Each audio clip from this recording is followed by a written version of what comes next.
reaction and review. Tonight, guys, I'm checking out a film from 2014. That movie is X-Men: Days of Future Past. Now, I know, guys, that this is a sequel to X-Men First Class. Those of you who saw my review of that film know that I absolutely adored the way that they handled X-Men First Class. And it showed me that they can really do some awesome things with the X-Men films, because the previous X-Men films, while decent, were not that good. And First Class was amazing. But this actually is trying to bridge those two things. This is essentially like a crossover of sorts of the original X-Men films and First Class by using time travel, which is kind of a given considering the fact that it's loosely based on Days of Future Past. I don't know much else about this film. I really don't. I have almost no memory of the ads or the trailers that ran for it. I just happen to remember it looking really awesome, and now I finally get my chance to watch it. I certainly am hoping for it to be great, guys, but the only way I'm going to find out is if I shut up and I push play, and I'm going to do that right now. So, without further ado, it's time to kick back, relax, and check out X-Men: Days of Future Past. So the Sentinels are able to absorb the powers of the mutants they attempt to capture. That's something I was not totally expecting, and it's really creepy to watch as Sentinels are taking the abilities of people like Colossus and fucking Spot. That's just weird. Damn. This actually makes Sentinels a touch more threatening than normal. I'm kind of surprised. Well, never thought I'd see Xavier's school this run down and nasty. Especially in the 70s, you'd think it'd be a bit cleaner, I guess. Certainly hope that there's a reason why it happens to look like a massive dump. Hopefully the movie will tell me. Just seems a little odd, I guess.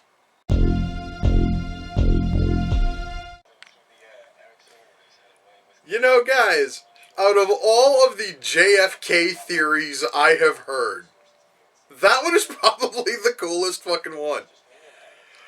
You know, guys, just simply off of that one bit, I am loving this fucking movie even more. That was fucking awesome. Alright, guys, I would like to say right now, two things. One, the soundtrack in this movie, fucking beautiful.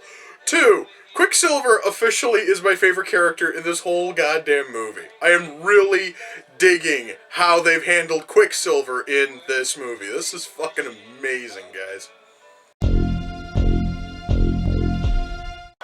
Okay, I have a question. So, if somebody's filming all of this, Magneto and Mystique and Beast, and Magneto has the power to, you know, move around metals because he has the power of fucking magnetism, how the hell is that camera still running?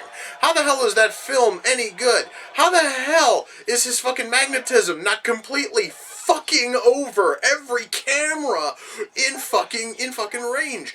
I'm sorry, guys. I understand that's a really trivial nothing point, but goddamn, it's just kind of bugging me a little bit. Did I just see Magneto hack into a Sentinel using a train's rail system? That was really fucking cool, guys. And, you know, I totally understand, guys. I totally understand that Magneto's got a lot of power. Did not think he'd be able to split a rail so fucking small that he could just send it in almost like filament wire in and hack a fucking Sentinel. That was really awesome to see. Well, I can honestly say that out of all the ideas to stop the Sentinels from coming, detonating the Blackbird and creating a gigantic fuck-off explosion was never even in my mind. That was incredibly awesome, though.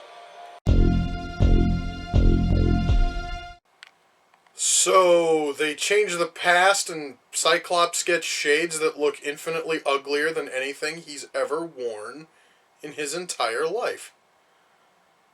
Mind you guys, everything else that changed is awesome, but those motherfucking Oakleys that Scott was sporting were homely as shit, dude. Well, guys, that was X-Men Days of Future Past. Let me shut that off, and holy shit, that was great. Wait. So apparently there's about 9 minutes worth of credits if the runtime on the disc is anything to go by. Well, man, what to really say? Well, I said that I enjoyed X-Men First Class. I really wanted this to be as good as that. I'm gonna tell you, it's fucking better than that. Holy shit, yes. Guys, this is probably the best X-Men film I have ever seen. I understand that when we think about X-Men Origins and X-Men 3 and the Wolverine, basically when we think of about half of the films in this fucking franchise, that's not saying much. But holy shit, this thing was awesome. Our story. Our story is a really well-told time travel story. And I know, guys, that when you're dealing with various forms of time travel, there's oftentimes a lot of really weird shit that you can possibly do that can completely screw with the story. And, you know, almost every time travel story has got some kind of like a hole in it that you can look at and you can begin to ponder and you can just begin to poke holes in it. With this one, it's the same problem that befell the Bill and Ted films when they were doing time travel, and that is, no matter what the hell you're doing in the past, the clock in the present is still active and running. So as Kitty is sending Wolverine's mind back to the 1970s, the shit going on there in the future in China is still happening in real time.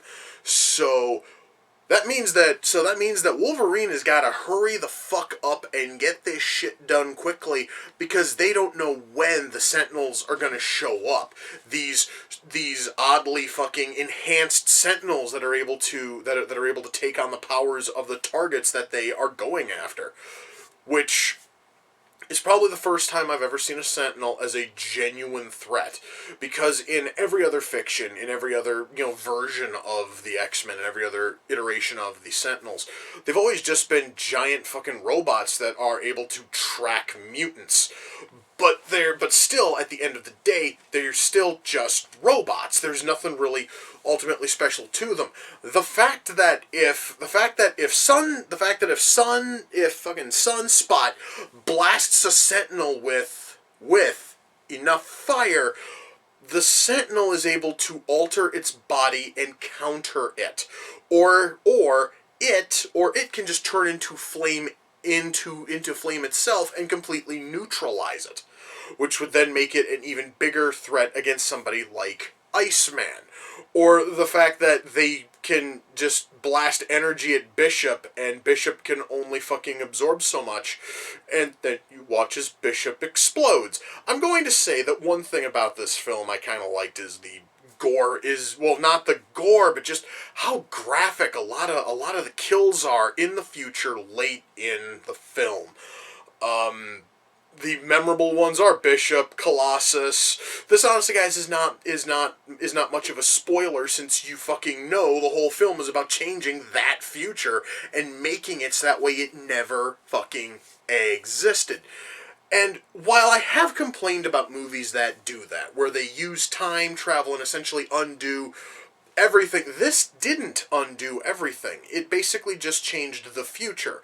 Similar to, I'd say it'd be Back to the Future 2, where the fucking timeline is altered and there's a whole lot of like fucking around in order to try to fix it and try to get it, right again.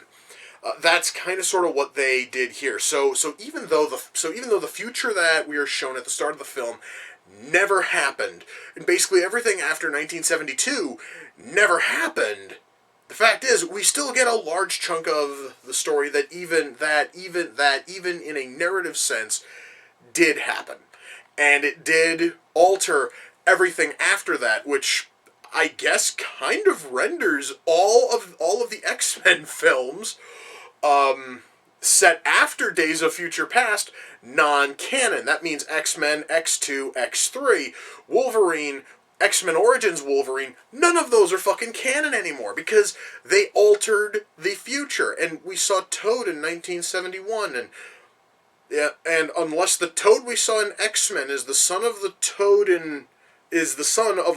we saw here,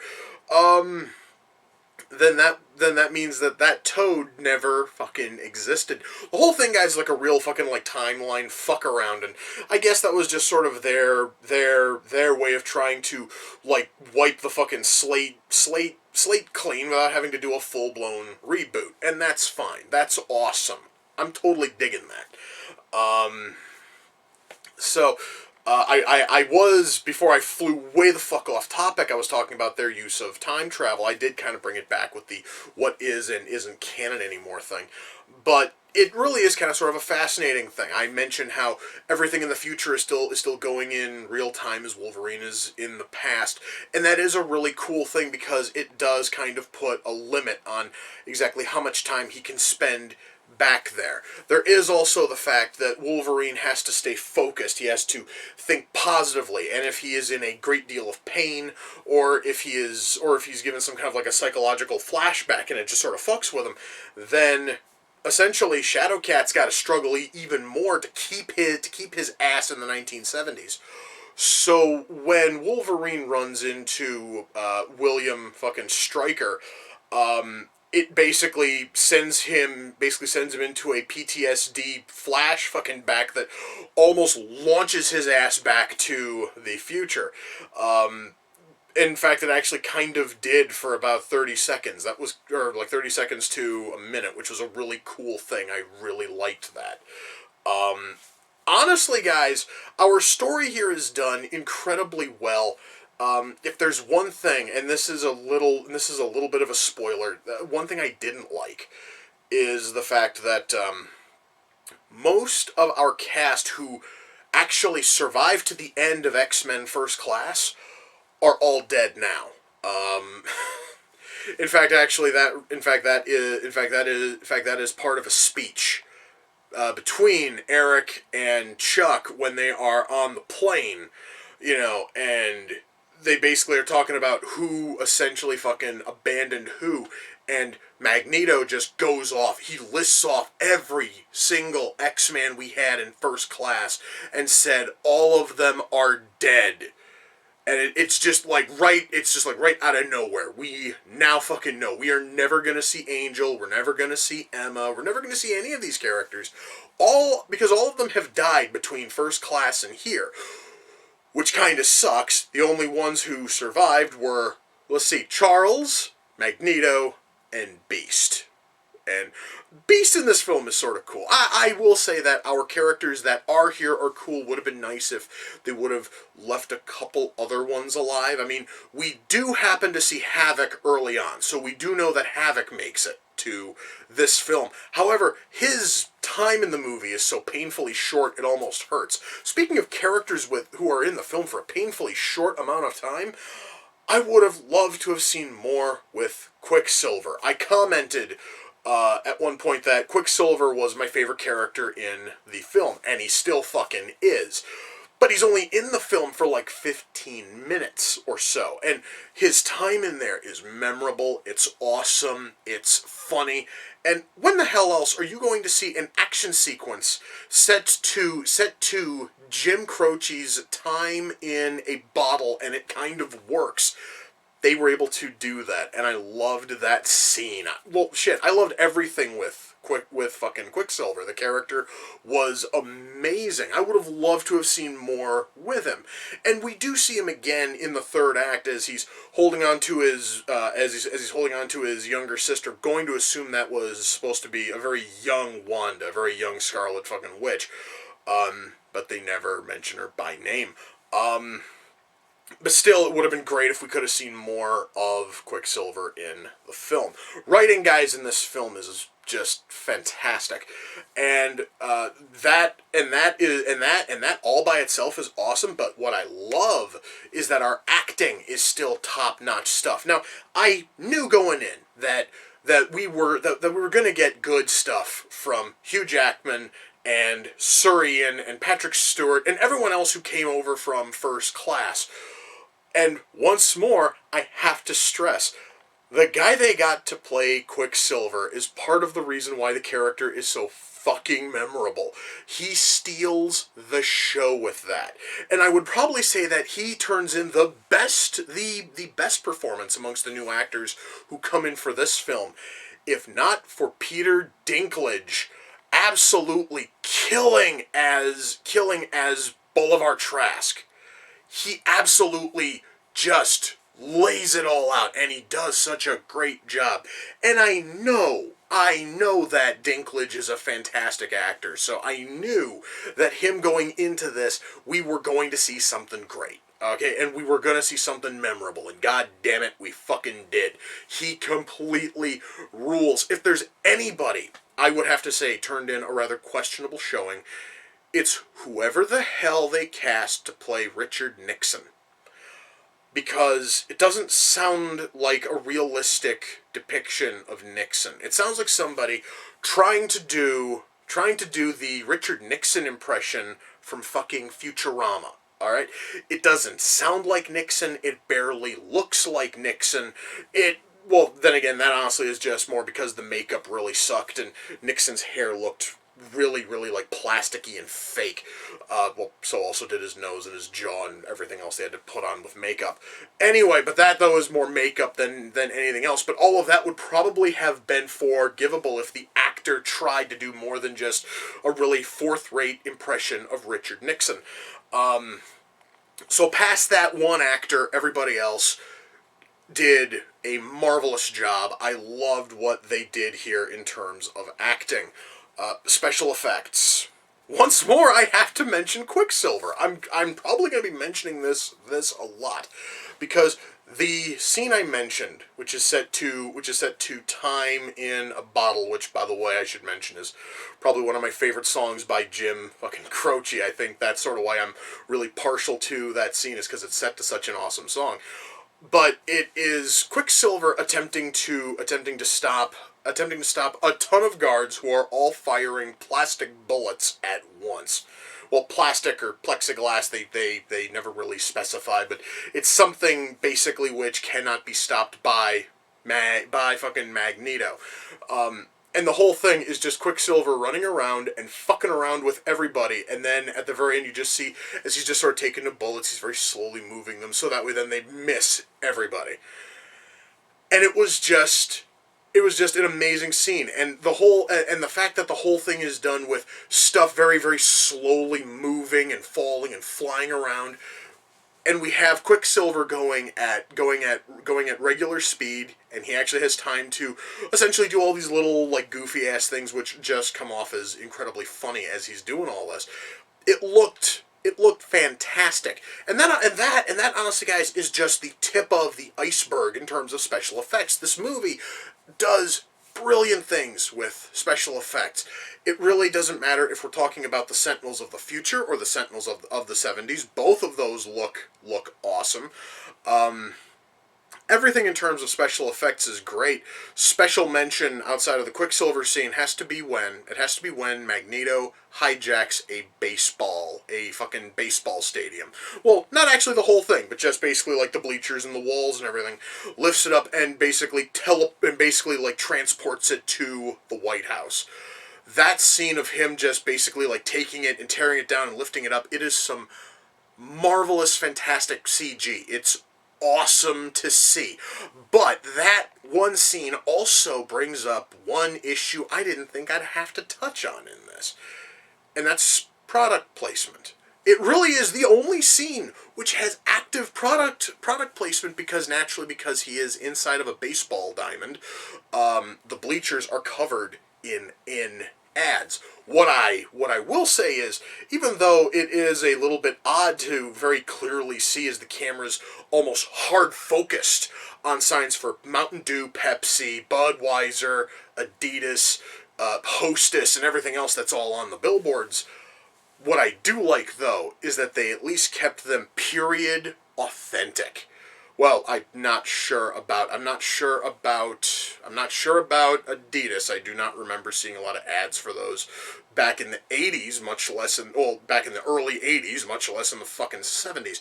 But everything else was period perfect. I can totally tell you that it was awesome to see the classic Pepsi logo and the classic fucking Mountain freaking Dew logo. I loved that. I love the fact that they went to that kind of length in order to put in product placement, but at least make it fit the time period.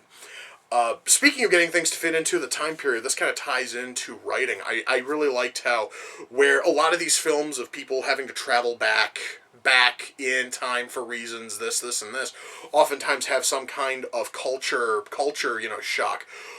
There's one scene of that, and I thought it was really funny. As Beast mentions, he has this room where he basically is able to catch all fucking news stories involving everything that happened in Paris, and he's able to record all 3 networks and PBS.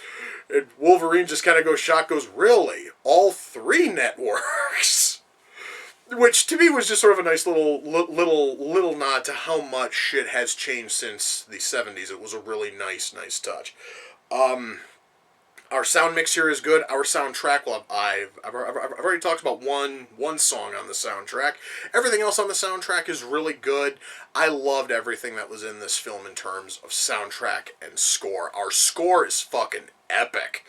It is this sweeping, epic score, and it works so well in the scenes where it is used. Guys, when all is said and done, am I able to recommend X-Men Days of Future Past? You fucking bet your ass I can. This is, without question, the best X-Men movie made to date.